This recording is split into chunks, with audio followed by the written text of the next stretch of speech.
Bonsoir, guten Abend, and welcome to what will be round 4 of our championship here at Apex Online Racing.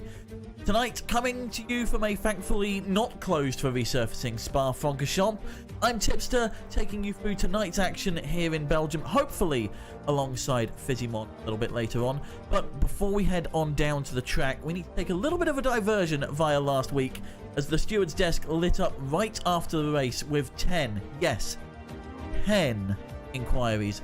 When I said huge asterisk next to the results last week, I meant it. So let's take a look at the revised version of last week's race results.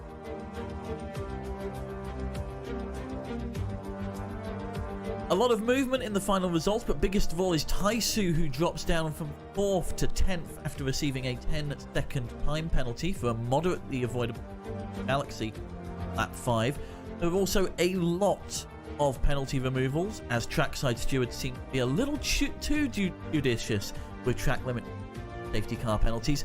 A few inquiries still outstanding, notably for Mulkian, who desynced the lobby and gained about 3 seconds of time at the line. That is still to be confirmed, hence the little note there. But what does that do to the overall standings? F1 Racer maintains their lead of 7 points, but Maestro Hoffi has closed the gap to just 11. Kev Genetics retakes 4th over Lucas by just 4. Matty drops to 7th, leaving a 4-point deficit to Galaxy. Crew 6 gains 6, moving up to 11th overall. Moving further down the grid, we can see that Galbovan jumps to 13th at Isu, because of that 10-second penalty drops down to 16th, as still some things to be rectified and looked over by the stewards as of last week, but Haas has retaken the top of the constructors. Take a look at them now, with Ferrari running in now trailing by 6. Mercedes retake their lead over Red Bull. Alpine drop down the table, with Aston Martin taking. So tonight we are coming to you from the famous Eau Rouge to Radion to Pouan, Stavelot and Blanchimont. It's a roller coaster of a circuit. Spa Francochamps is going to be quite the track tonight. Long flat out sections begging you to strip off the downforce and go for ultimate top speed, but do so at your peril, as the middle sector asks a lot of the car, with long radius corners, tricky chicanes, enormous elevation changes, but stunning scenery. It's an absolutely brilliant backdrop for 22 laps of our 4th championship race. It looks like our drivers are readying up, getting ready to go. Track, we'll be joining them shortly. So yes, a lot of things happening in the world of stewards at the minute. And we'll get more as things go on. There will still be a slight asterisk next to tonight's result as a result. Yes, looks like we have 20 drivers all lined up and ready for flying. We have Schnacky racing tonight alongside Nico is in. Garrett makes a return. That is note, I believe. See more. Get down to the track.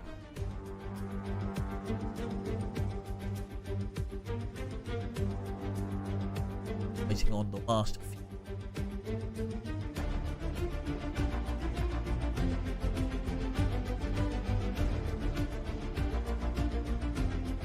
So with it being tighter, well, as tight as 7 points at the top, we could see someone retake. All depending on how things go out on track, of course. Speaking of track,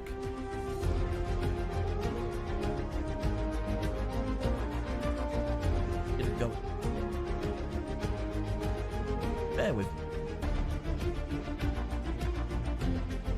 I'm lone running tonight, so we are incredibly short staff.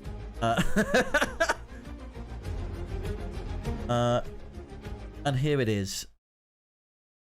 The fantastic Spa Francochamps. Track where we haven't actually seen...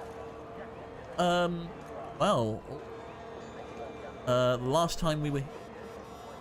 had major desync issues. Maybe this time round. A little bit pleasant to drive in. Our drivers make out on track. Mulkian already lead sessions. Have some desync going on there. We're going to ride Garrett to begin with. Outlap. 18-minute qualifying session here. Around 19 corners. And the longest track on the circuit. With pole times be in.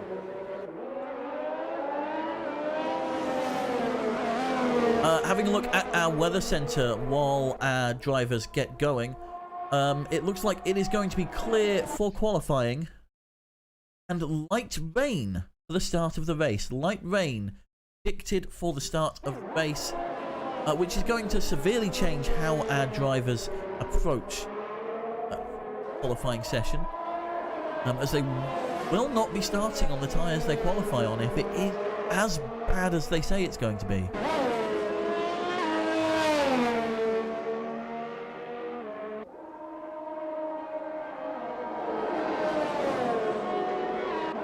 So our first driver who's going to be doing their hot lap is going to be Dominic in the Alpine, just coming into the bus stop chicane now. Let's see how they can perform. Dominic yet to score any points in the league, but has shown that they have got some pace behind them. Rivershan has already left the session. We'll look into why that is a little bit later on. A little bit smooth around the hairpin of turn 1 around the source. Rear end going a little bit out. Down the Kimmel straight here and into sector 2. It's a 30.2 that people are looking to beat through the first sector right now into the more technical second sector, where you really need to keep your eye on that brake and that throttle. A lot of the weight of the car is moving very adversely with the camber of the circuit.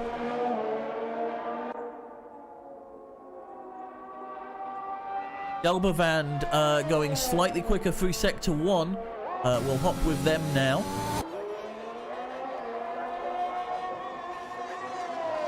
And it looks like Galaxy has gone faster still. Of course, these are preliminary lap times. There's still quite a lot of time left in session. 19 drivers still out there. 14 minutes to go. And unfortunately, Galbavand has indeed validated that lap. We'll go to Galaxy now.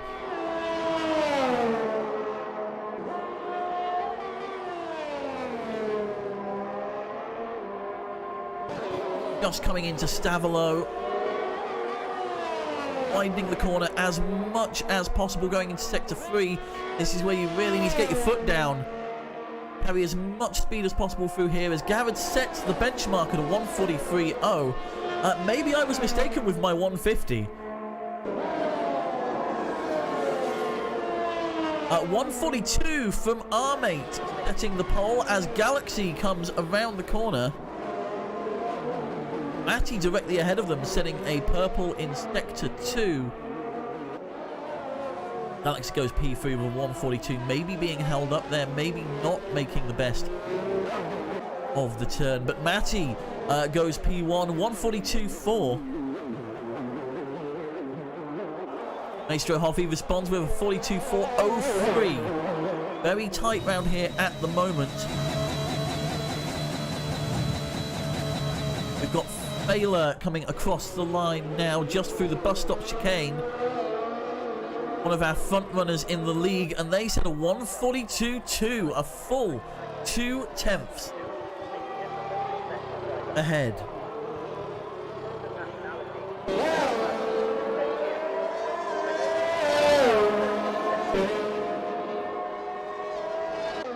Got some drivers still to set laps out there.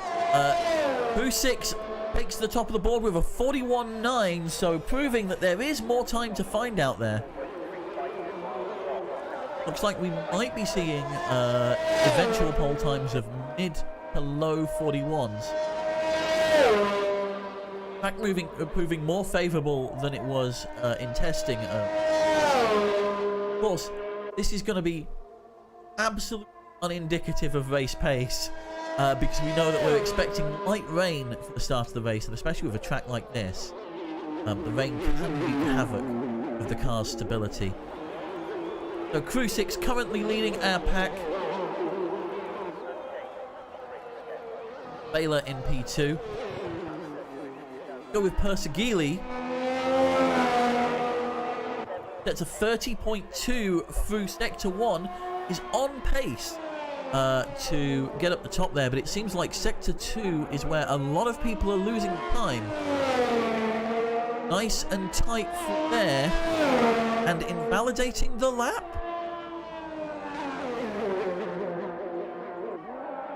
That looked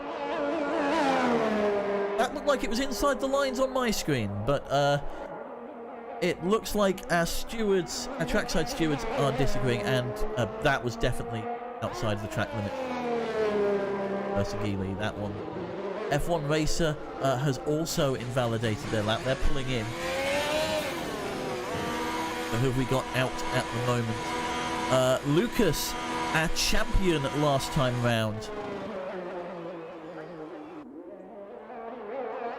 took the top of the podium at Abu Dhabi.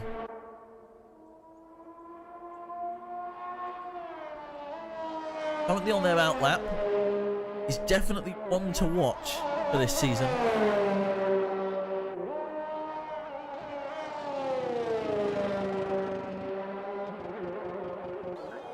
Still on an outlap low, and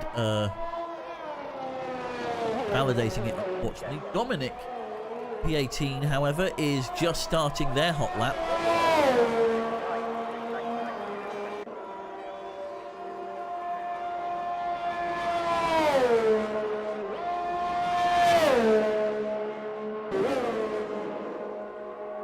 With his teammate Taisu up front, possibly giving a little bit of a slipstream through here. Far enough back as they go through Lake Coombs.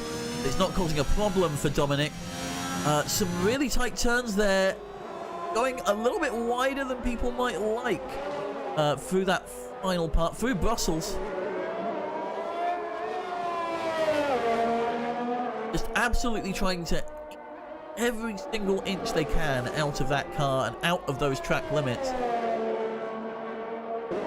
Really important to make sure you don't touch the curb through there, because otherwise you're going to spin your rear end out, and it's going to be the end of the lap and possibly the end of the race for you. Oh, and they go wide.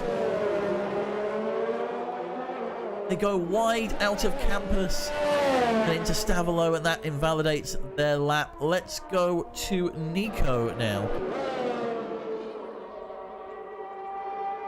Delves 30.2 through Sector 1. Staying a reasonable time. We're having some yellow flags being shown as drivers are backing up slightly, ready to build up their battery. Currently only 0.1 seconds separating our top 12.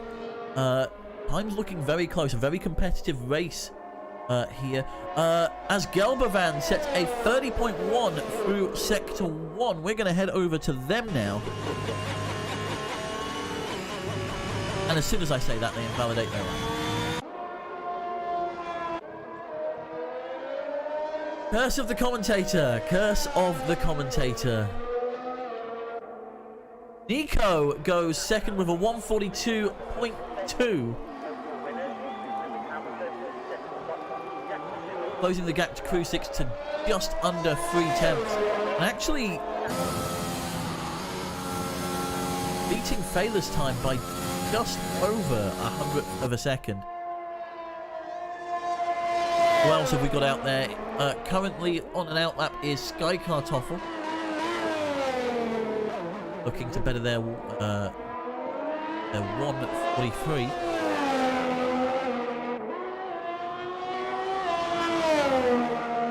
Everybody opting for the softs here, knowing full well that it is going to be a wet start to the race.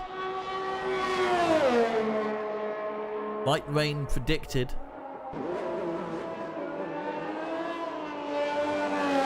Seven minutes left on the clock. The other thing with this track is because it's so long, a lot of strategic decisions are going to come into play here. If you make the decision to stay out another lap, that's another 2 minutes-ish of time that you're going to be on those tyres. And especially in the transfer between wet and dry, that can make all of the difference. Coming through the bus stop chicane now. Oh, and into the pits. Okay. Looked like they were setting a competitive time. Turns out they were just doing an in-lap. Crew 6, however, looking to better their time, improving by almost 2 tenths of a second through Sector 2. That's where the majority of the time is going to be found on this track. Our drivers racing in pretty much equally built cars. A lot of that technical section is going to... As Maestro Hoffy narrows the gap. And Crew 6 responds with a 1:41.6. Widening the gap again to just 3 tenths. To more than 3 tenths, sorry. But Maestro Hoffy going P2.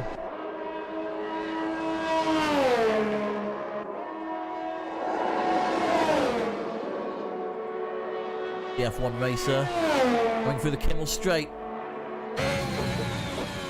32.3, looks like they are going to be slowing down and coming to the pits, preparing for their final run. What else do we have out there? Beerwith moves up to P11. Strategic pole if we're having a wet start to the race.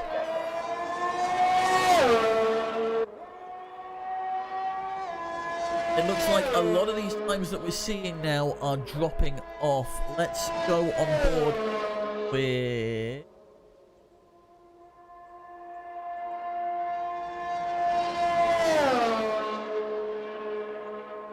Looks like everybody's starting to come in to get ready for their final run. Nico is on their outlap, as is Molkian. One of the drivers still waiting on results from the stewards.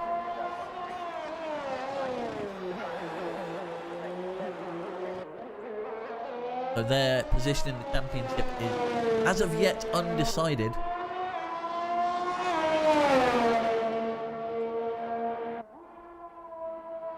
Further up the field, we have Dominic, also on the outlap.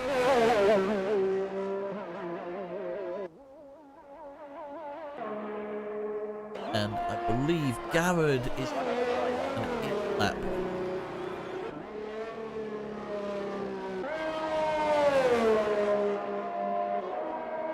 So Dominic's going to be leading our pack at the moment, with Spearwidth pulling into the pits.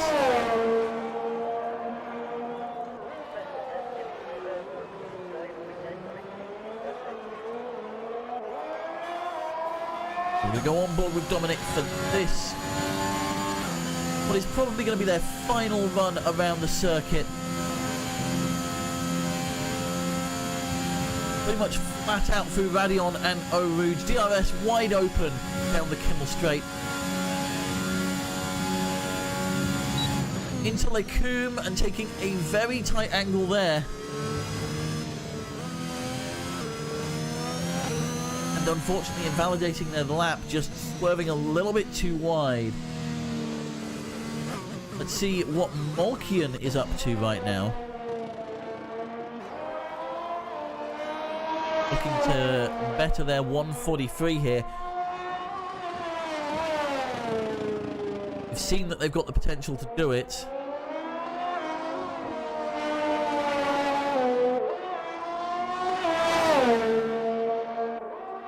Coming into Pouon. This is where drivers start to lose traction. That is a invalid lap, unfortunately, for Molkian. And they're not going to have time to come back in. They're going to have to stay out and give it another try on these tyres if they want to improve their time.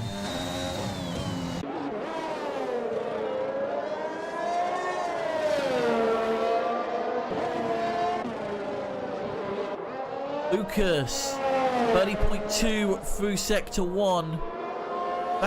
Back end kind of coming out a bit through Hume there.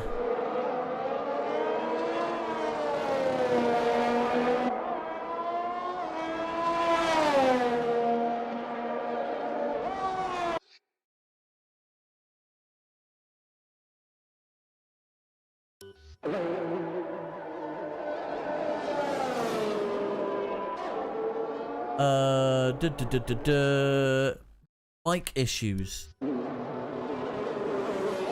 Okay. We'll have a look at those. Lucas, yes, unfortunately invalidating their lap there. Gonna need to get the pedal down to the metal if they want to do a final swan song at the closing stages of qualifying here. Under a minute to go now before the checkered flag is being flown. Hello, Benzie.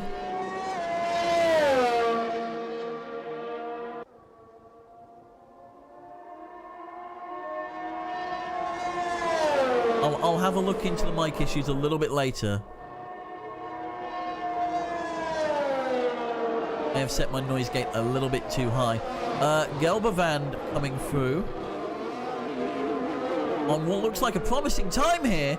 A 1:41.9, meaning that we have an Aston Martin 1-2 currently. Can anybody respond? Well, F1 Racer has just set a 30.1 and they're off track. They're off track. That's it for F1 Racer by the look of it. Let's go to Failer, who has also set a 30.1 through Sector 1. One of our title contenders. As people start setting their final times here. Dominic, a 1:42.3. A massive improvement for them, putting up to 7th. Also coming through the checkered flag, we have Sky Kartoffel coming in. Molkian taking the checkered flag at 17th. Sky Kartoffel taking 18th. 1:43.3. Armate making their way through the final sector here into the bus stop chicane. Can they improve? Currently P12 for the Red Bull, coming across the line in a 1:42.5. Slight improvement, but not enough. They stay 12th. We have, I think that's Spearwidth coming across the line. No, it's Failer. It's Failer. Failer goes P2 with a 1:41.8. Crucix is 1:41.6, currently safe, but snuggles in quite nicely between the Aston Martin and Maestro Hoffy with a 1:41.8, meaning that there's now an entire row between them. Lucas has invalidated their lap. Matty, it looks like they're going quite slow through here. Just looking to conserve. Likewise with Chisu. And I think that's our grid. Rivershan and Persegili unable to set a time here.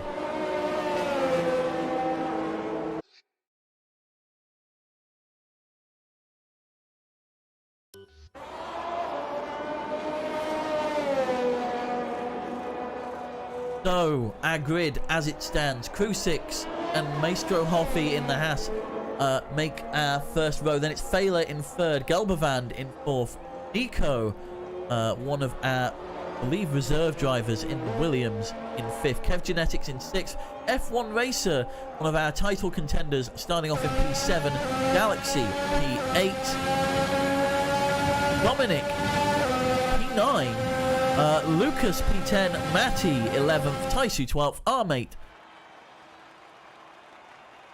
Armate 13th, Spearwheel in 14th.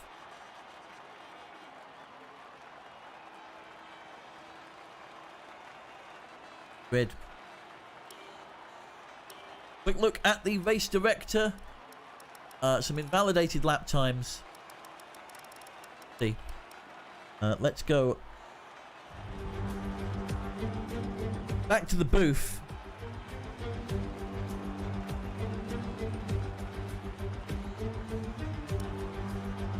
And for some unknown reason,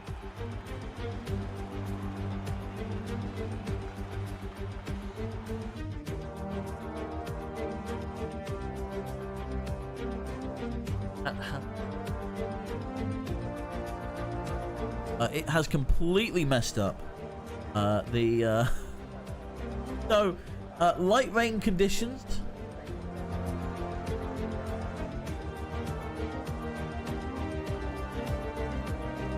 Are predicted for the race. Don't exactly know when they're going, whether it's going to get worse or better throughout. Only our drivers know at this point, but I will let you know as soon as we know. Hope the audio is sounding okay. I did notice people mentioning audio issues slightly earlier.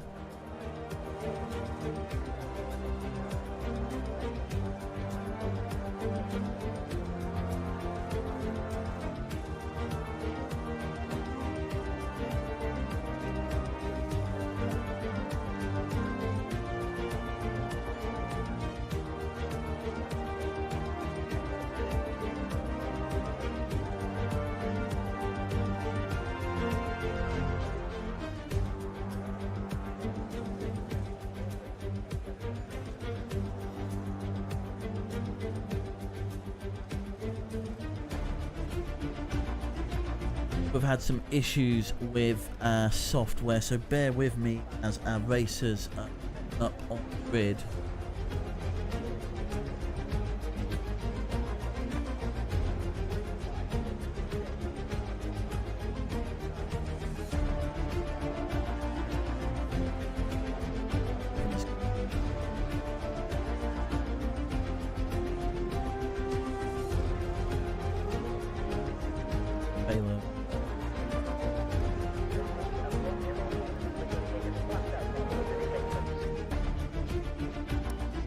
Okay, so here you see our full grid. For the first time, 22 laps in what looks like fine mist out there at the moment. Drivers opting for soft, so it looks like the weather's looking to improve throughout the race. Looking at our weather center.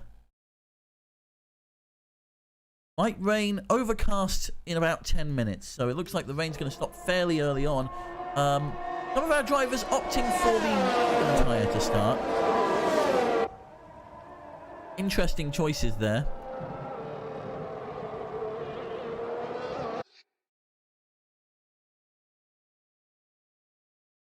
As I'm just making sure that we are set up properly, ready to go.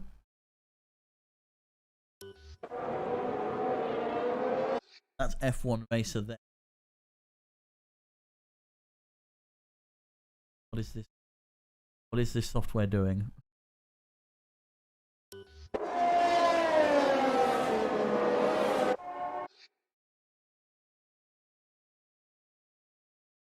Apologies for our minor delay in coverage.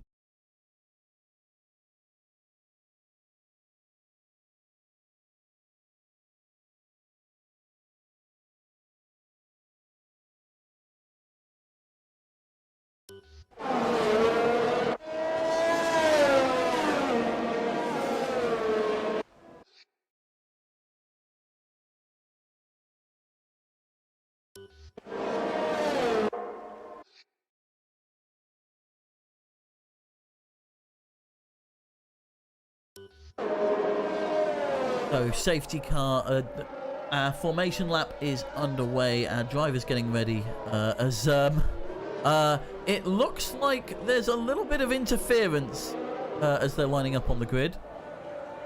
I believe that's the AI taking control.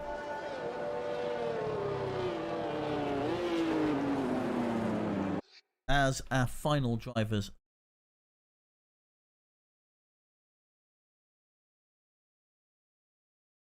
That looks good to me.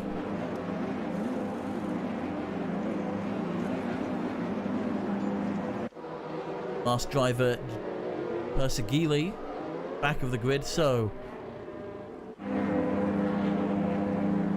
it'll be interesting how people deal with the wet track to start.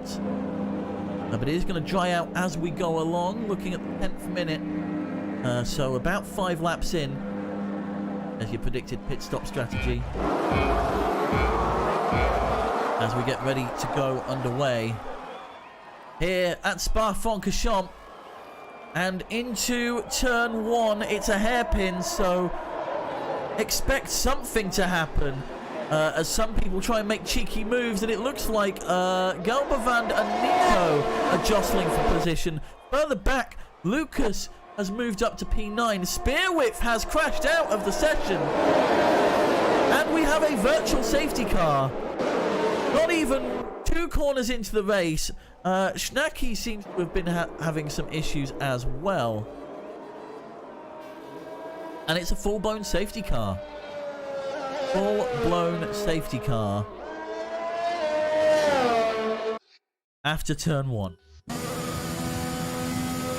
So, what actually changed there? F1 Racer gained a position on Kev Genetics into turn 1. Tisu managing to push up into the points. Garrett pushing up to 12th. Persegili going from 20th to 13th, if you can believe it. Rivershan also pushing through the pack, and Skycar Toffel as well. It looks like Schnacky may have... Yes, they've lost their wing, so they're going to be pulling in. They're not going to lose much time to it because there is a safety car out. But I think people may not have been expecting how wet it really is out there.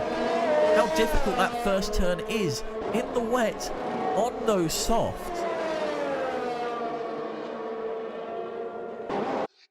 Quite an unpredictable circumstance there. You see the rain is still coming down. But this is going to help our drivers who opted for soft to make the tyres last a little bit longer. They are going to be cooling as well.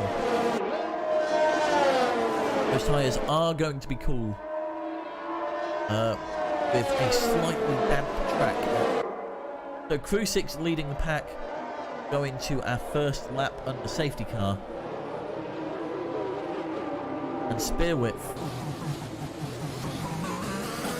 Crew 6 pulling into the pits, actually.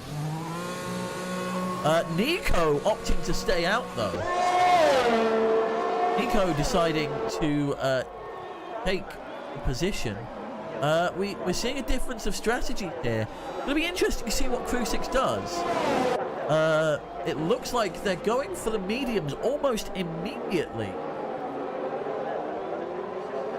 Got some drivers opting for the hards. Dominic and Garrett opting for the hards. Nico opting to stay out. Maybe they'll pull in a lap later.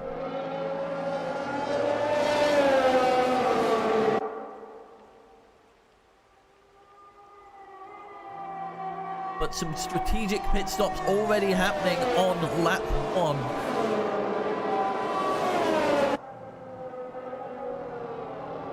A lot of drivers already throwing their initial strategy out the window.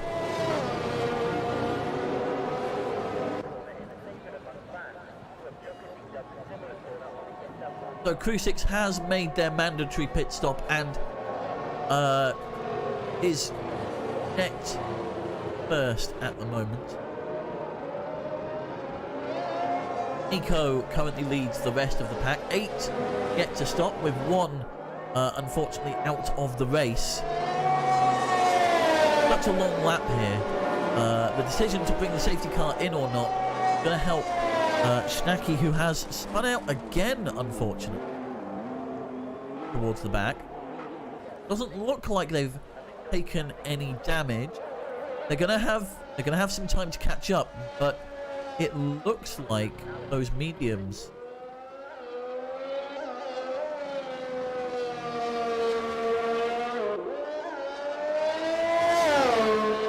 taking a little bit of a pound.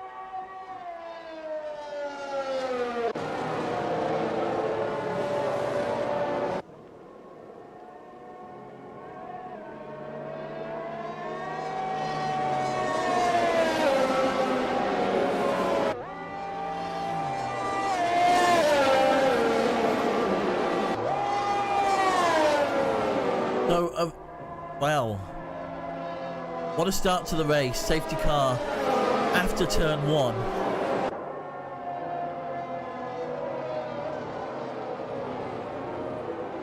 Still seeing reports from the weather centre that we're expecting the rain to stop in about 5 minutes time. In about 2 laps. Safety car staying out, which is going to give a lot of time to our drivers. Kev Genetics opting to pit. What looks like their first stop. I'll be coming out towards the back behind Shanky.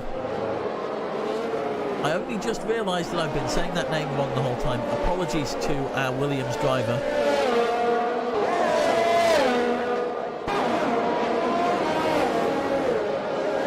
I may have even typed it wrong in our standings. Well, I'm afraid. I'll have a look at that later. So, 7 drivers yet to pit. Leading them is Nico. Then we've got the 2 Hasses, Maestro Hoffy and Galaxy. Hass is leading the Constructors' Championship at the moment. Then we have Tisu, who is probably feeling a little hard done by after last race, after their penalty dropped them almost out of the points entirely. Then we have the Red Bull of Matty, that's our Tier 2 champion from last season. Rivershan in 6th, Volkian in 7th. Then it's Crucix leading our first set of people on mediums here. Pit stop. So theoretically having a tactical advantage here with medium tyres amongst those who have yet to stop. Going to be able to go longer, going to be able to take the lead later on.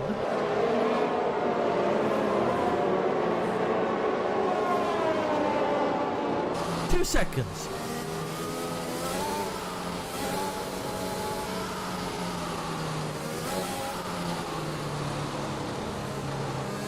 Sorry, Amazon wanted to get their nose in. Safety car is coming in this lap.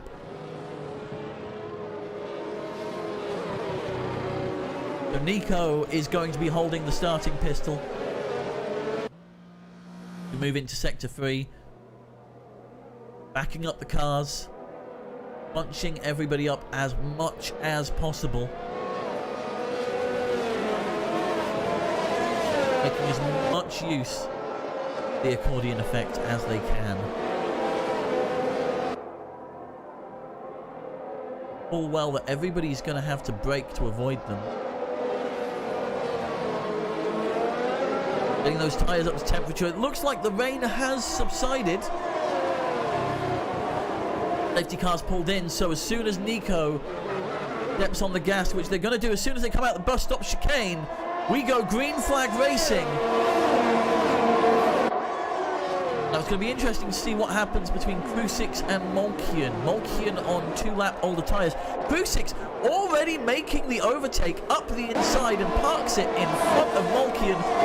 Crucix moves up to P7. Knowing that they've got the grip and they've got the ability to get through the pack here. And it's not that far to the lead. Just 4 seconds separating them from Nico, who will need to pit at some point. Thaler also getting past Molkian. It looks like Molkian might be having some issues with the track. F1 Racer also making their way through.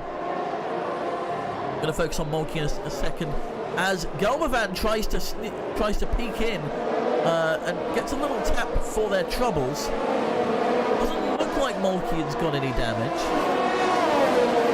What are they doing elsewhere? Their battery looks fine, their revs look fine, so all looks well and good on the mechanical front for Molkian. But Gelderland making the pass through the switchback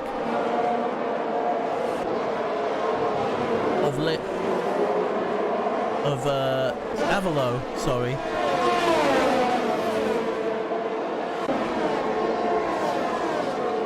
And here we have, well, Garrett also dropping back on our mate. So, where are we looking? Nico sets the fastest lap of the race, obviously. Being up front, the open air is really helping them. As Lucas makes the pass on Garrett, and they are chasing down our mate right now. DRS going to be live next lap. But this is where our drivers really need to start looking to extend those gaps beyond a second. So there are 2 DRS zones along this track. We've got one on the start-finish straight and one through the Kimmel Straight at the end of Sector 1. As Molkian gets a 3-second penalty for their trouble. Up at the front, it looks like Tisu is chasing down Galaxy.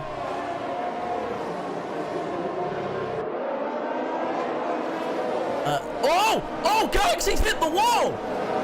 And that is heartbreak. The safety car comes out, and that is the race for Galaxy.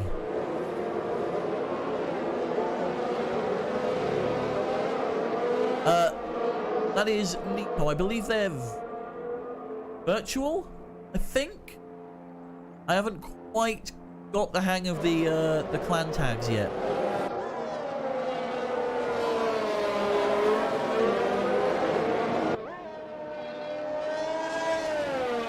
So we're back on the safety car again, and this might be the opportunity for those drivers who've yet to pit. So, I mean, do you just take it until the softs give out at this point? We are approaching a third of the way through the race now. Guy Kartoffel has also gone out. Intrigued to see what happened there.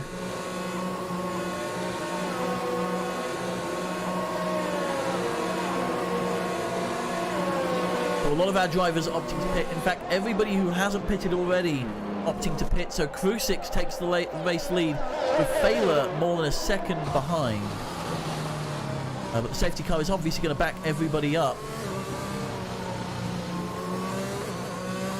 Van and F1 Racer changing positions a little bit. And it looks like the only one who hasn't pitted yet is Molkian. Molkian started on the mediums, looking to make them go the distance by the look of it. Either that or it was a tactical call from the team to make sure that Lucas got as much of a jump as possible.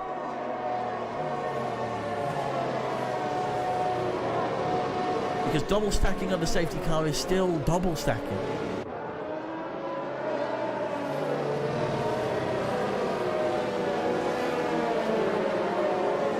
So, as it stands, some of our drivers have decided to take a second stop, in fact. I know at least one of those is due to a broken wing. Krusix leading the pack, followed by Jan Failer. Then it's F1 Racer in third. Our two title contenders battling it out. Just the place between them. The distance between them in the championship is 7 points. So that's the difference between our first and second place here at Spa. Well, if the race were to stop now, Failer would gain, but wouldn't take first overall. Things were to stay as they are for another 16 laps. But as we've seen already, Just 6 laps in. And already there has been a lot of chop and change. Baylor's gained 1 position. F1 Racers gained 4. Persegili is all the way up to 5th from the back of the grid. Huge tactical play from Persegili there. The safety car no doubt helping them no end. But also 7 places on the first corner alone. Looks like the safety car is going to be staying out another lap. We'll be going green in lap 8 by the look of things.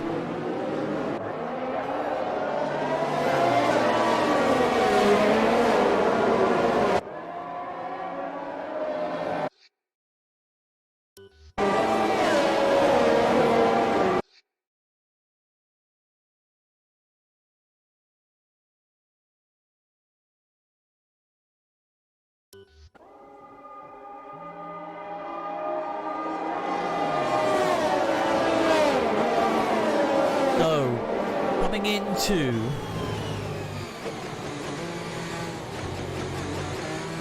the 33 to 40% mark of the race. We've only been green flagged for a few laps, if that. We've only really seen proper battling and racing with, I would say, what, two laps, if that.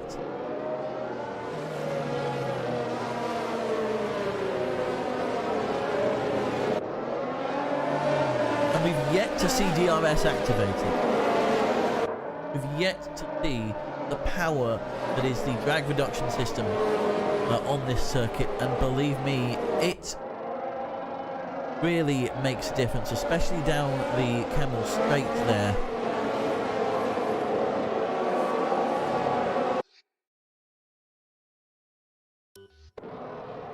Where in testing it's caused gains of up to half a second per lap, possibly even more.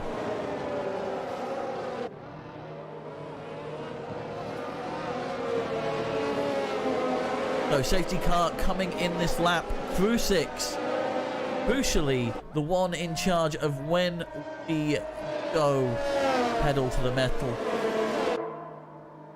There's not many options you have here because the bus stop chicane really kind of hampers any speed you have coming off the line. Not really much of a run to the finish line. It's all about how you take these corners. And is deciding to hold them back a little longer, and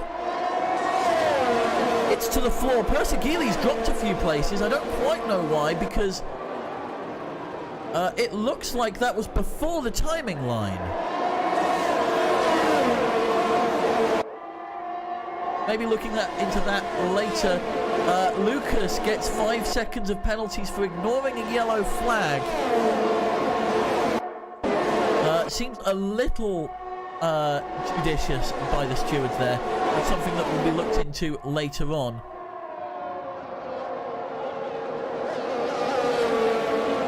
So both AlphaTauris having penalties to their name.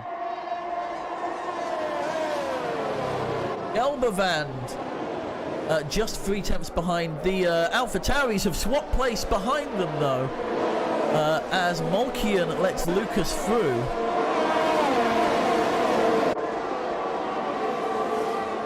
Further back, our mate making the pass, as it looks like Persegili has gone round. Persegili has gone round. Difficult to say exactly what happened there, but the rear definitely came out, and I'm just glad they're still in the race.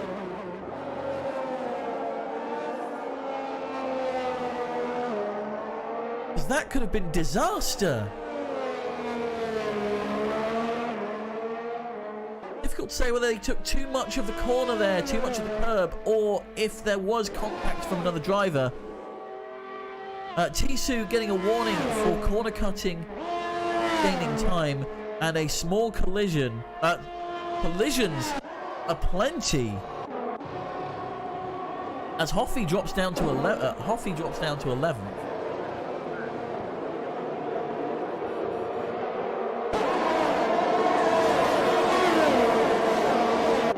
Maestro Hoffy getting a 3-second penalty for their troubles as well.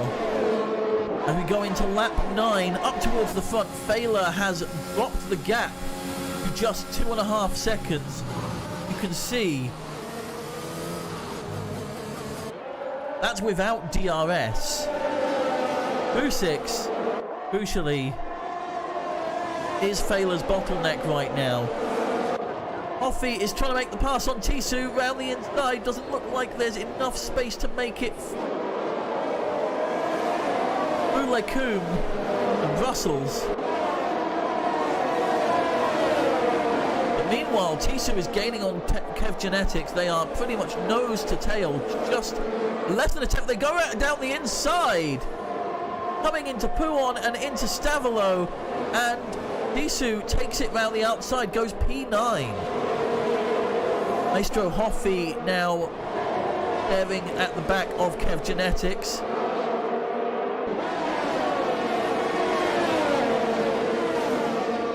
Running up some battery to try and make up some space, ready for when DRS goes live at the starting line here. Up towards the front, Nico is making some significant gains on Molkian, especially through the corners. It looks like they've just got a bit more grip coming out of it. As our mate sets the fastest lap of the race. Bonus point if they can keep it. So DRS will be active this time round. As we said, it's going to be a huge equaliser up towards the front. Taylor with that wing open wide, going around the outside into Lecombe, taking the inside of turn 6, and has managed to make the pass. Taylor, P1. Now, if F1 Racer can overtake Crucix, then we'd be equal on points up at the top. Currently, this would mean Failer leads the championship as Maestro Hoffy gets another 3-second penalty. Tisu looking at the back of Nico right now on the softer tyre, on the softer compound, has more grip through those corners. Shanky gets another 3-second penalty. And it looks like they've got the grip, but they haven't got the positioning on track as there's a yellow flag. And it looks like it's Maestro Hoffy who has gone round. And it's really not their race today. Really not their race today after coming second last week overall. Something is really, there's a cog in the works somewhere as Failer takes the fastest lap of the race, a 1:45.3.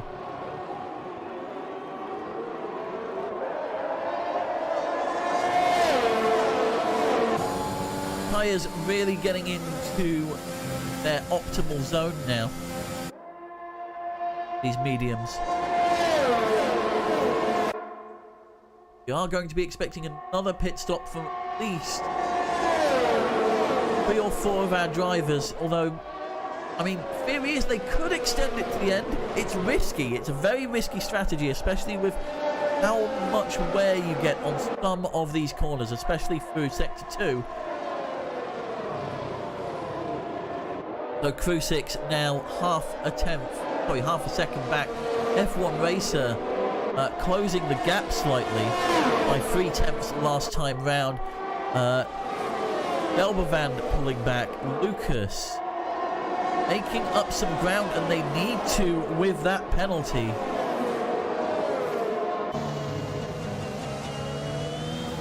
Further back, Maestro Hoffy is having quite the time.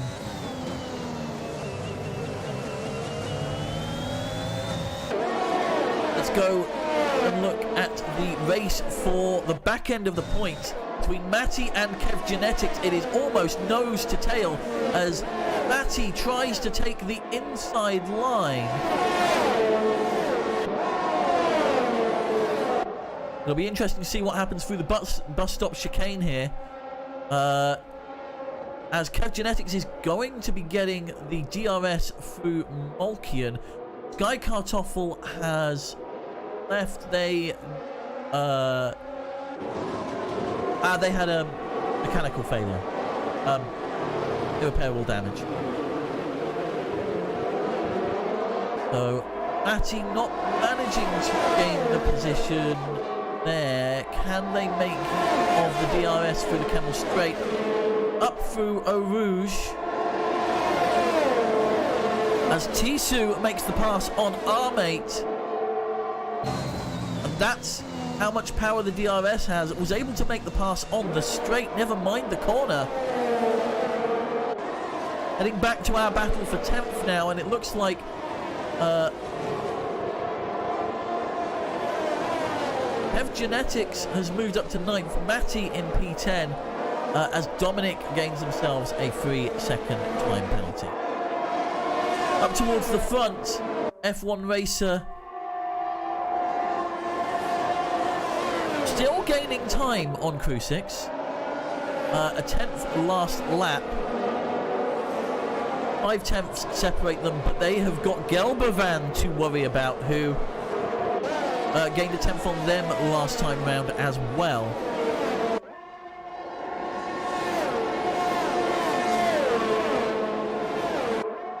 But some very close racing up at the front here. This DRS along the Camel Straight making all of the difference.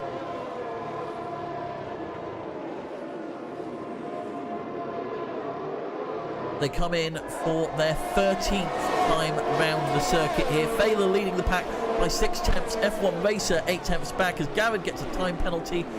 Gelbervand 4 tenths further back than that.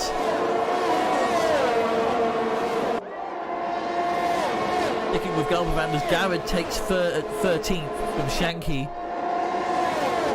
I'm actually going to go on board with Matty, who has closed to just under 2 tenths now. Almost nose to tail, going up the inside as they come up to the Camel Straight. Easy pass for Matty. Easy pass with the DRS. Rivershan making the pass on Molkian as well.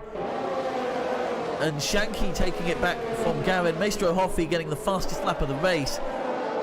They're really hoping for a safety car here, or at least another pit stop. That spin really has cost them a significant amount of time. Not just in time getting back on the circuit, but the fact that it's flaring up those rear tyres and it makes it difficult to go through those corners.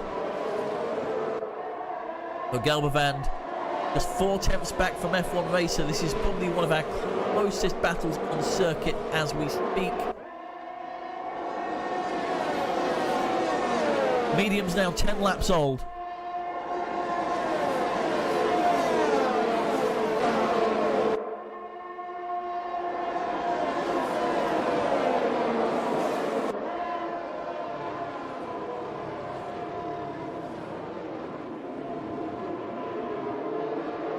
They can't come across the line for 13th time. 9 laps to go here in Belgium. Crew 6 leading the pack. Tisu, those softs are going to start wearing away. Tisu's going to need to make a pit stop at some point, surely. They're making the most of them for now. They are actually gaining time on Lucas. Just a tenth separating them as they go into the DRS zone. There's just that much more speed there. But they have burnt a lot of their battery out in doing so, though. They're up to P5. Gelbervand now just 2.5 tenths off F1 Racer.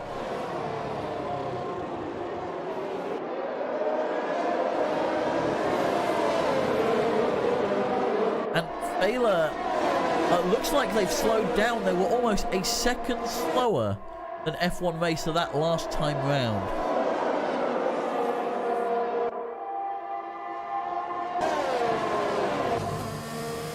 Crew 6 leading the pack.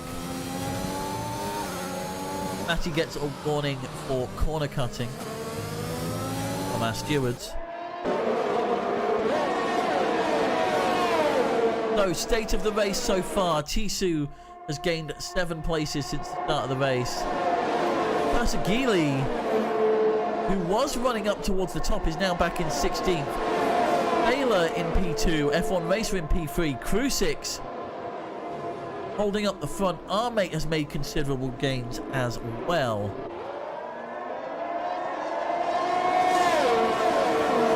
Tisu is looking very much like the unknown factor here.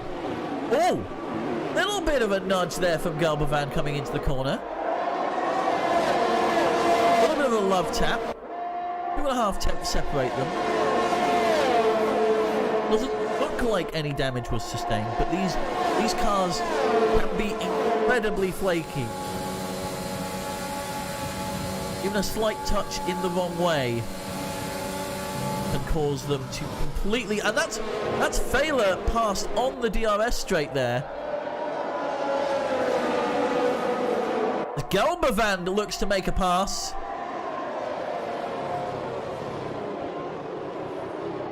The opportunity isn't there, unfortunately. Their teammate Crew 6 backing F1 Racer into them. Again, Tisu, our unknown factor here, racing on the softs, does have the harder compound, has had less laps on these tyres as well. They really need to make them work before they start dropping off.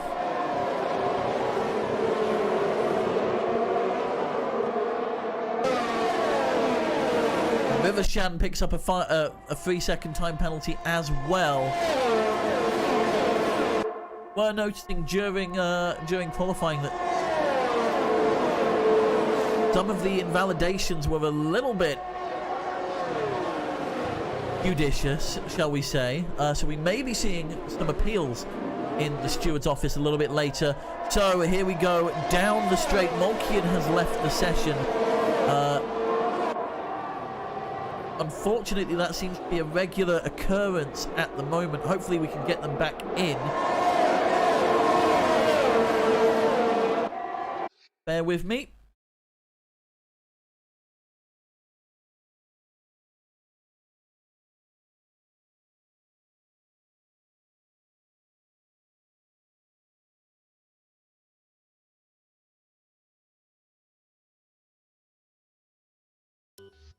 That is a... While they've been away, they've been given a penalty for ignoring a yellow flag. That will certainly get taken away, assuming they don't serve it in the pits. That is very unfortunate there.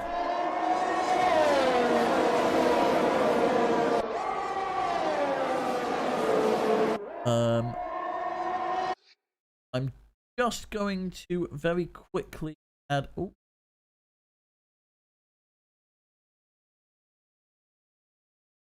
And see if we can get them back in here. We don't like seeing people lose out due to connection issues.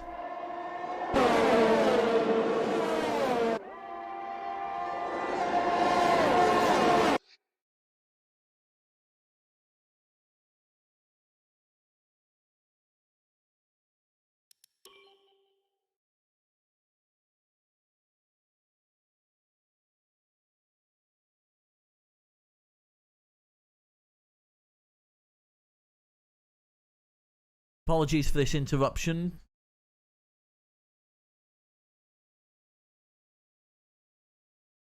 Oh. And we have a yellow flag in Sector 3. It looks like Maestro Hoffy went a bit wide there. Back towards the front, though. Nico. Oh, here we go. Failer Failer taking it down the DRS straight once again. It's back and forth between these two, between Failer and Crew 6. F1 Racing really needs to consider when they're going to make their move. Nico just 2 tenths behind 6th place now. as our scoreboard refreshes at the most inconvenient time.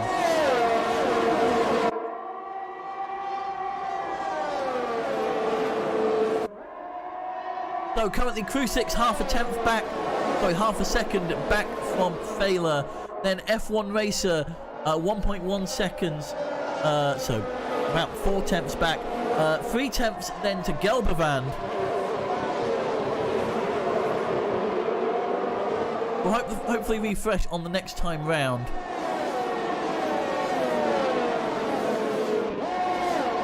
We're coming into the closing stages here.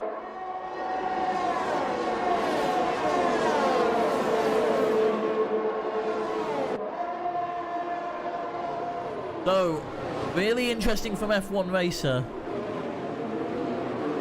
Actually making up time here to come down the DRS straight, but Failer has set the fastest time of the race so far, burning as much energy as possible to try and increase that gap. 1:44.9 compared to crew 6, a 1:46.4, so 1.3 seconds gained that time round. Of course, as we go on, the fuel load is depleting as well, which means the weight of the cars is going to deplete, and we're going to see faster and faster laps. Gelbevand going for the pass on F1 Racer. Could we see 2 Aston Martins on the podium? Doesn't look like it as they come into Lecombs. But Rivershan moves up to 11th on Shanky.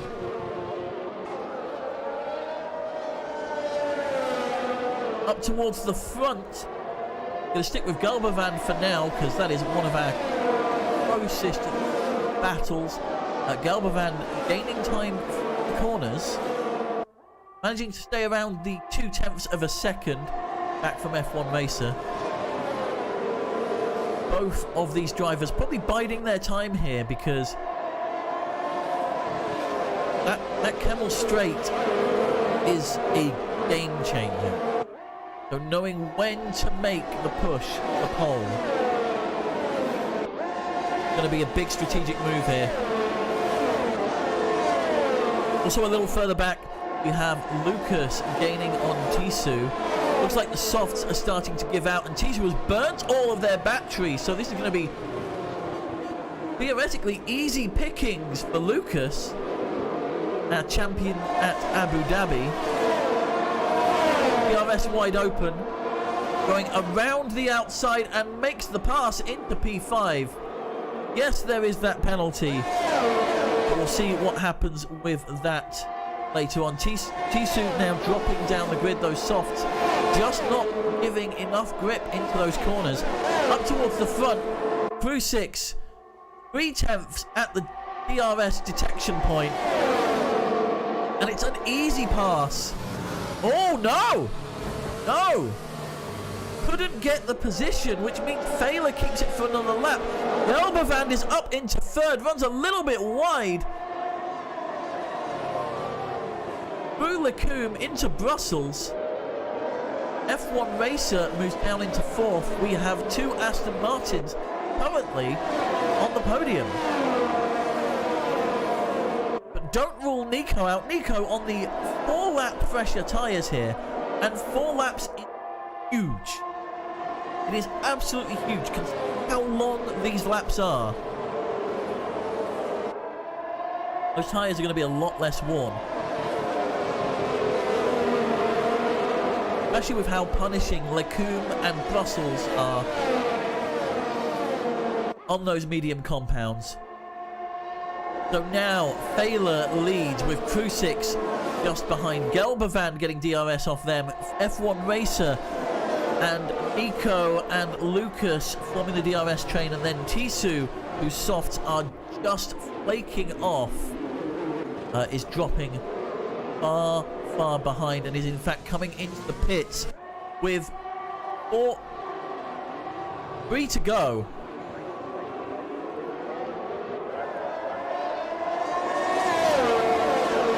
Have been the best tactical decision, unfortunately, so Failer leads by 3 tenths. Garrett, Tisu looks like they're going to be coming out fairly late on. In fact, what's P15 as Krusik starts trying to make the pass.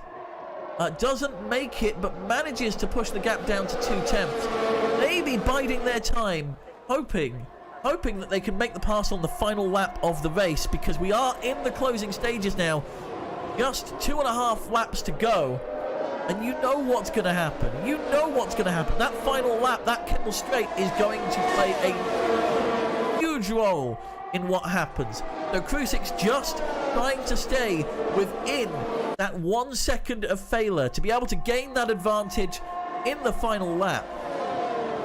Gelbavand behind by just 4/10. Then we have F1 Racer in 4th, Nico in 5th, Lucas in 6th, Matty in 7th, Tisu getting another penalty there, our mate in 8th, Kev Genetics in 9th, and Anki in 10th. DRS train going all the way back to 6 at the moment.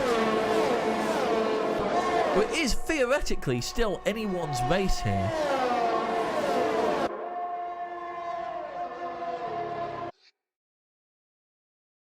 But that, Maestro Hoffy gaining another penalty, unfortunately.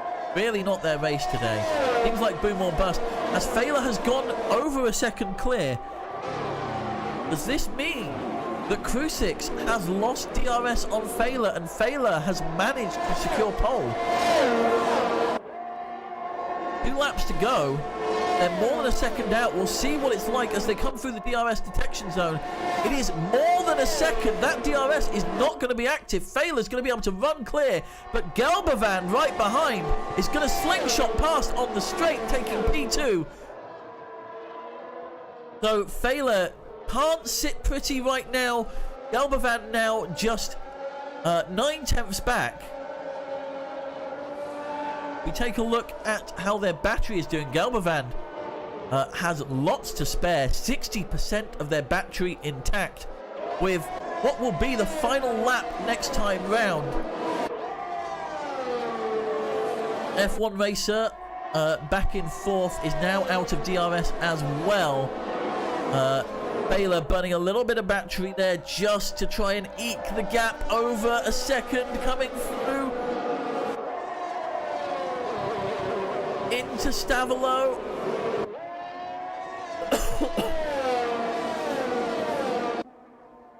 And into sector 3 here, where Failer is burning all of that battery to make sure that they are outside of that DRS zone coming into sector 2, but it's not going to work.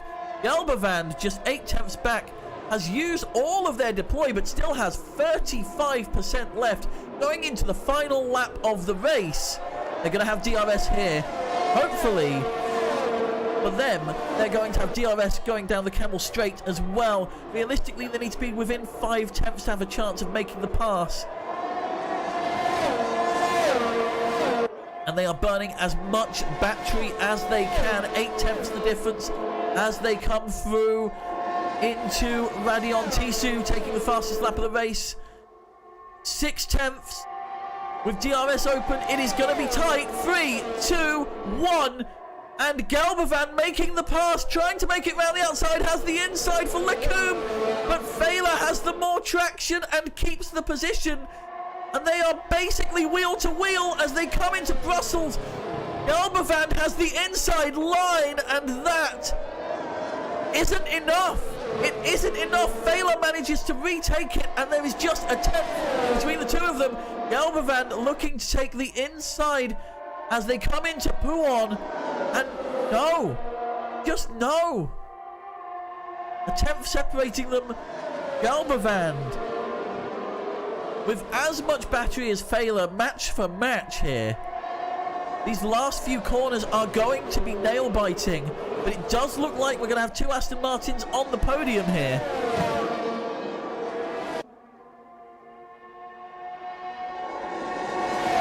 So Gelbavand now 3/10 back as they come into the last few corners. Failer can see them in their rear view. Bus stop chicane is going to be the final couple of turns of the race, and Failer taking the inside line for both, which means, unless there is some sort of miracle, Failer takes the checkered flag. Gelbavand 2nd, Krusik 3rd, Nico 4th, F1 Racer 5th. Back in 6th we have Matty's. Lucas passes the line in 7th. Shanky's going to pass in 8th, but our mate is going to take the position due to time penalties. Then it's Shanky in 10th, Rivershan in 11th, Tisu in 12th, Dominique in 13th, Jared in 14th. Malkian unfortunately disconnecting, taking 15th here as they come across the line. Then we have Persegili, and rounding off the grid is Maestro Hoffy. Persegili, for the sake of pride, taking the fastest lap of the race. Not going to mean much in terms of the championship, but it does mean they get that nice little purple number next to their name. Tisu getting a 20-second time penalty for ignoring yellow flags. That will be scrubbed off after the fact. Fairly sure. There were no yellow flags on track. What was going on?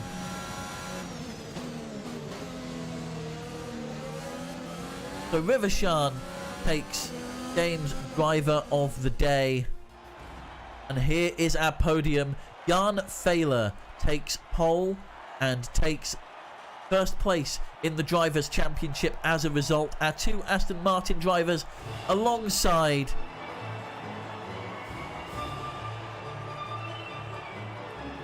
with Gulbavand taking second and Krusix battling for that first position for most of the race.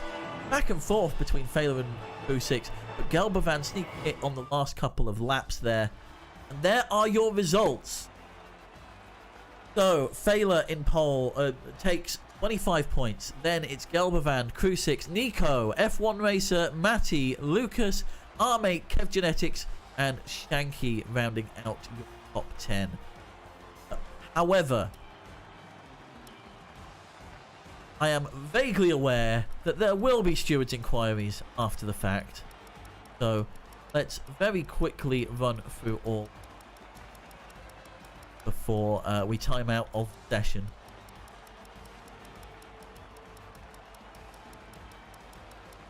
There you have it. There they all are. I'm imagining that 20-second time penalty is going to get taken away from Tisu. But that is the race. And what a race it was. Oh my goodness. Nail-biting stuff towards the finish there. Gulbavand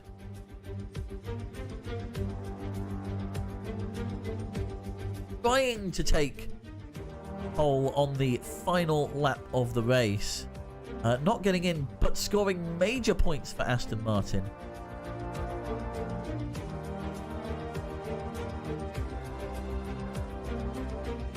So what does this mean?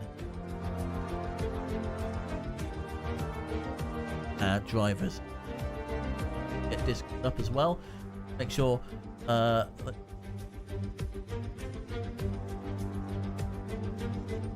while we're waiting for that,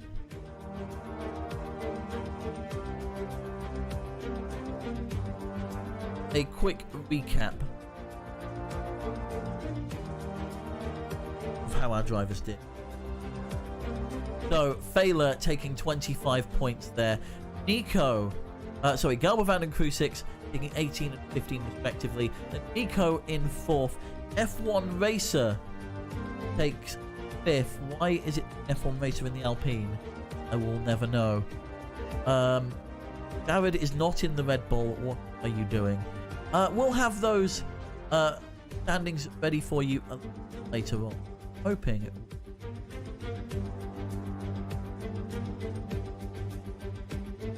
But oh my goodness, what a race. What a race indeed. Nail-biting stuff. We weren't really going to be able to tell what was happening, whether we came into it. That first lap, first corner, yellow flag. 3 DNFs by the end of it.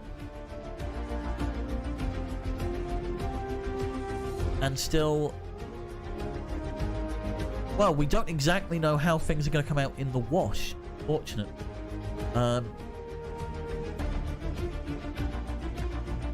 While I am quickly getting the results ready. Right, that's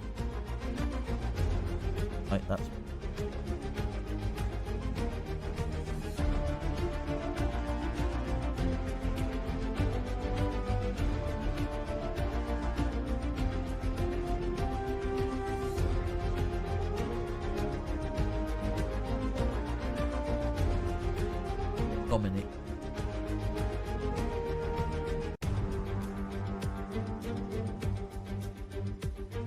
So Persegili taking the fastest lap of the race there, and also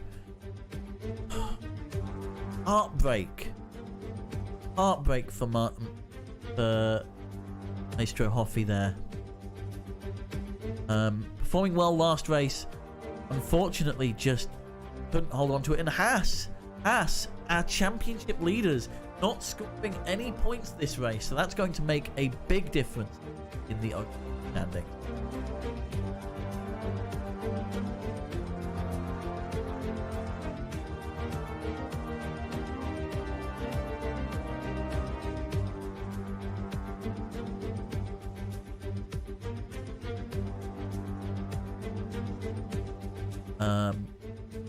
Very quick.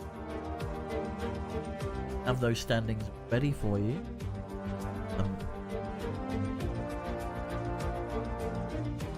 We're waiting to see if anybody would like to come in for a post. Doesn't look like so. Enjoy the music for like 30 seconds while I very quickly sort this out.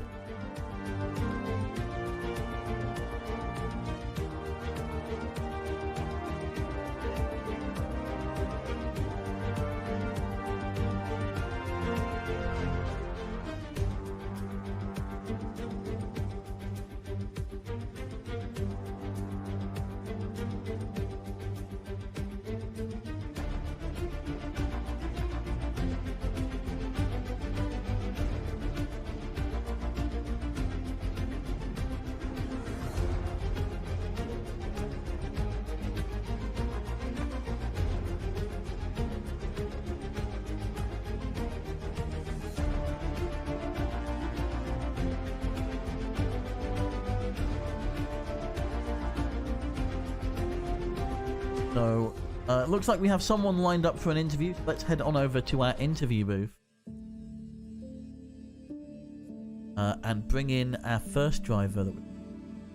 Our winner of this race and current Drivers' Champion, Jan Fehler. What a race! Yes. I don't know if we were expecting it to be wet on the first lap, but oh my god, that first corner. Yeah, that first corner, that start as well. Like you tap the throttle pedal and you just get wheel spin. Wow. Yeah, that was tough. I mean, we saw it was light rain out there to begin with. A lot of people opting for the softs. How was it out there? Grip one at the beginning of the race. Yeah, the game initially has set everybody on soft tires, so it wasn't really a gamble necessarily, because we knew it was going to dry up anyways. So once the game puts you on dries, because it says, well, it's probably faster, then it's 100% clear cut. But yeah, on the formation lap, I already tried to figure out how the grip level was, and you know, you started to turn in slightly and the car immediately starts to understeer. You really feel like it's just not, you know, it starts turning a bit initially, like it's responsive, but then it just stops, and then you just hope to carry on to the grip that's there. Luckily, I guess, yeah, you can say that we had an early safety car that slowed the field down a bit and then gave the track time to dry up when the sun came out. Otherwise we might have had a couple more spins throughout the field and a lot more sweat for the drivers as well, because yeah, that first lap, even after the safety car, was quite tricky, but then it dried up very quickly. So I talked last race about how best laid plans went out the window with a safety car, and going into this race, it feels like the same thing happened for a lot of drivers out there. Yeah. Today was a classic example of if you start outside the top 10 and you want to go for the strategy that's in theory quicker, on most tracks at least. We saw in Austria it wasn't necessarily, but the counter strat mostly is quicker. But if you have a lap 1 safety car and the tire wear on the track is such that you can go with the mediums basically the entire race, then yeah, you're basically screwed when you start on mediums because you can't do anything about it. Of course, you can pit for softs or for hards, and then during that safety car come in again and pit for another set of mediums to also do the same thing to go to the end. But obviously, then you lose all track position. You're basically last. And since then everybody opts for that strategy, there's no pit window and nothing to be gained from this. So you're just straight up 20 laps till the end, starting last, going wherever you can. That's very, very difficult. So yeah. For those people, of course, that early safety car, both, well, yeah, especially the first safety car was obviously a pain. The second one maybe helped them as they were then pitting for softs, I think, I don't know if anyone actually made it through on that one stop then. Well, we saw Tisu try and make it to the end, and then with 2 laps to go, pull into the pits. The grip just wasn't holding out there by the look of it. So it looks like a one-stop strategy viable out there. Talk us through the closing phases of the race, because you're leading the race with 3-4 laps to go. You've got Crucix behind you, Gelbevand and F1 Racer behind them. You know that DRS straight is so powerful. What was kind of your thinking going into the closing stages? I was throughout the race. I tried to get away from Crucix and from the DRS a couple times, and I just never managed it quite. So I tried to time it well, so I still have a lot of battery left after that try. So like saving up, and when I went past there for the final time, yeah, I knew that the plan probably will be, okay, we wait now. If he passes me again, that's fine. You can basically pass at any point. I have enough ERS to react. But when he didn't go past, and I think that was the penultimate lap at that point, actually it was with 3 laps to go, I think, when he didn't go past, I wanted to just use all my battery throughout the entire lap, even in the DRS zone, to get that gap above a second so that I'm protected for the final lap, knowing though that if the gap is not big enough, then whoever would be in P3 can breeze past Crucix and just get inside my DRS window by doing that. So then I would still be yeah, handed on a platter basically for the final lap. And they almost did. Gelbevand was really closing in on you on those closing stages. Having the insight of being able to see exactly how much battery you both had left going into the final lap. Definitely insightful, shall we say? How much battery do you have then? So we had 60% towards the tail end of lap 20. Okay. But he used all his deploy to catch up to you before the next DRS detection zone. So we had about 35% left. Lap 20. Yeah, And you were on about like 15, 20?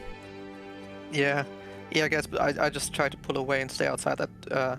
Well, I was outside of DRS of Crucix, but obviously then Gelbevand came in on the penultimate lap, so I just tried to get away from him as well, but I just couldn't. And then I just deployed all I can, basically, hoping that the gap is enough on the Camel Straight, and I guess 7.5 tenths is just about enough. I mean, if you race respectfully like we did through Les Combes, then I guess it can be enough if you get the inside line and don't make a mistake. Yeah, but it was still very close. Yeah, it was very close. That you were down to hundredths of a second between you and side by side, both Lecum and through Pouon. Yeah. Fantastic racing out there. Congratulations on your race win, and congratulations on taking the lead in the driver standings. Yeah, thank you. It's good to be back on top. And I think we'll see at Home circuit. Yeah. Home circuit, Hungary. Yeah. Hungaroring. Yes. Hungaroring next week.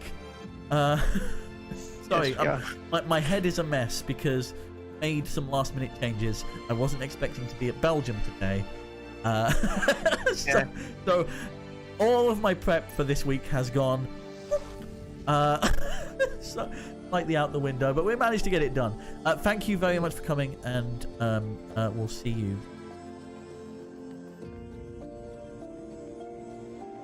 Jan Failer, everybody, congratulations to them.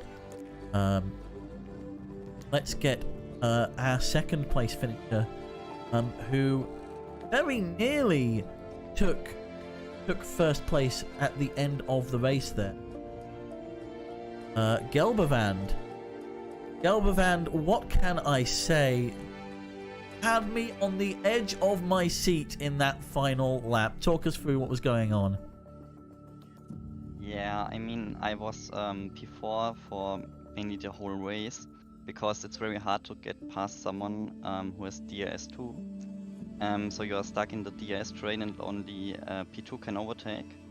And after I made it past F1 racer, Crew 6 made a mistake in turn 1 and let me pass on the camel straight, so I got into Jan's DRS just before the last lap. And then I just tried everything, but I think he was just a little bit too fast. Were you kind of holding back and conserving energy in those closing stages? That sure you had 60-70% of your battery halfway through lap 21. But was that the plan, or was that just happy chance? It was the plan, because it's very hard to get past any car when you are in the DRS train.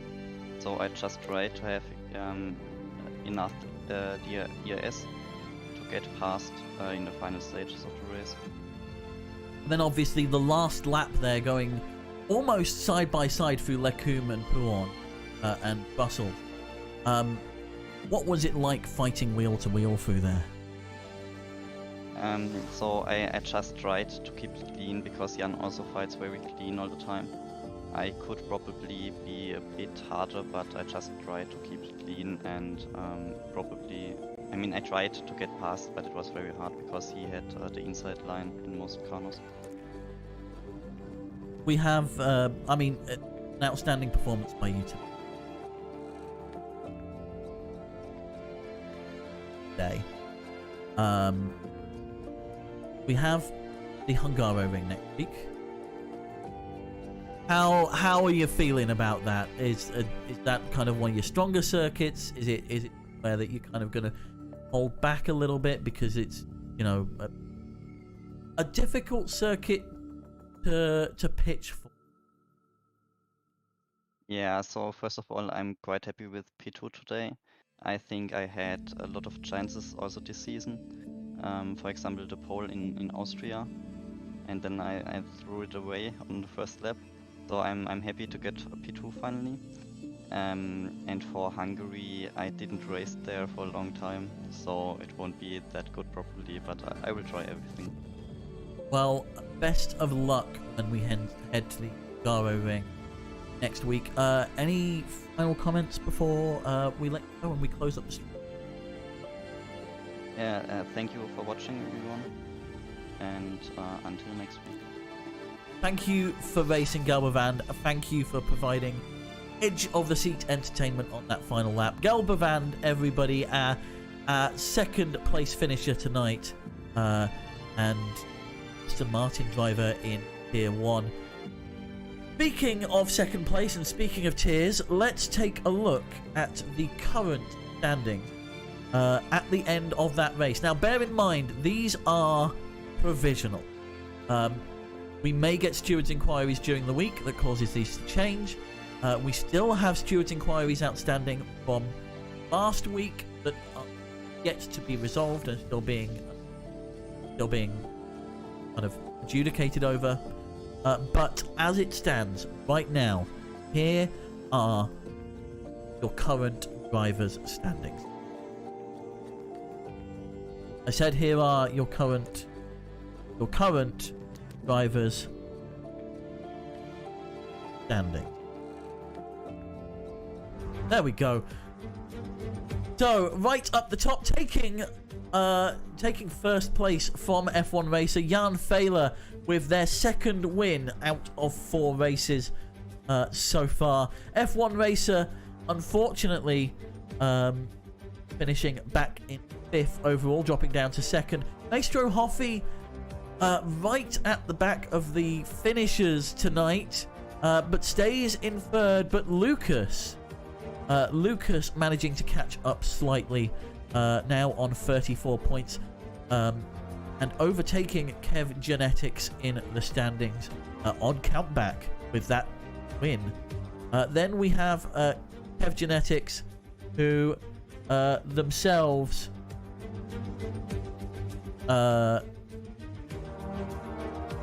on... Where has it? Kev Genetics finished P9, taking home 2 points, leveling them with Lucas, but obviously not enough with that first place. Matty moves up 1 with 28. They took home 8 points for Red Bull tonight. Then we have Galaxy in P7, who crashed out fairly early on, unfortunately. Our 2 podium finishers, Crew 6 and Gelbervand, chasing them down though on 23 and 22 points respectively. A huge haul for Aston Martin tonight. 18 points for Gelbervand and 15 for Crew 6. Then we have Persegili, who unfortunately didn't improve tonight. Nico, one of our reserve drivers, finishing 4th, taking home 12 points, bringing them up to 14 and 12th overall. Then we have Jean, or yes, Jean, in 17th, who scores their first point of this. Let's have a look what that's done to the constructor standings, and you can see up the top is McLaren with that win from Jan Fehler, propelling them 2 places. Haas, neither driver able to finish tonight. They dropped down to 3rd. The Red Bulls faring pretty well, as did the Aston Martins. 2 podiums propel them 3 places. Then we have Mercedes in 6th. Kev Genetics scoring some points them alongside Rivershan, just outside the points at the moment. Then in our Alpha Tauris, dropping 1 place, but with 1 1 first place under their belt, we have Lucas finishing in 7th, contributing there. Malkian, unfortunately, not able to score points this time round. And Alfa Romeo in 8th with nobody points. In fact, Persegili 16th, and Sky Kartoffel DNFing lap 4. Those are your standings. Hope you've had a great night. It has been nail-biting action here at Spa Francochamps. 22 laps of just back and forth, wheel-to-wheel action. Hope you join us next week when we'll be coming to you from the Hungaro ring with myself and Benny Kage. Massive thank you to our sponsors, to SimSok, the only sports racing sock that I know of. They have grippy pads on the soles and are made of a very special material that wicks away sweat while you're driving. Trust me, don't drive in slippers. I've tried. It's a pain. SimSok. Give them a try. I might do myself, actually, when I start racing with pedals again.